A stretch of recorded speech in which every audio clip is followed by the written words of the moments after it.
রাজপথ সংগ্রাম জারি রাখতে হবে।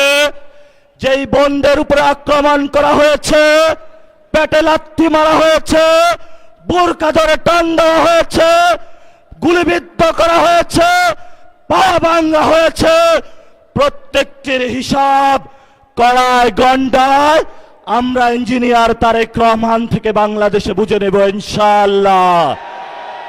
আমরা একমাত্র ভয় পাই কার কাছে? আল্লাহ ছাড়া আমরা কারো কাছে ভয় পাই না। হে মালিক, তুমি আমাদের রক্ষাকারী, তুমি আমাদের রিজিক দাতা।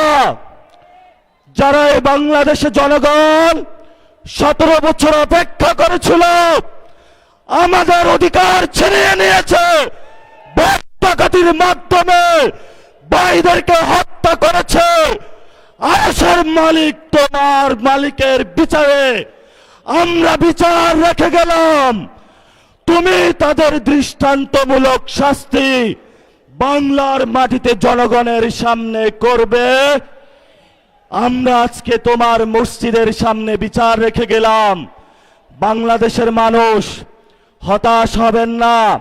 লা তাহজান ইন্নাল্লাহা মানা, আল্লাহ আমাদের সাথে আছেন, শক্তিমান, ভয় নাই।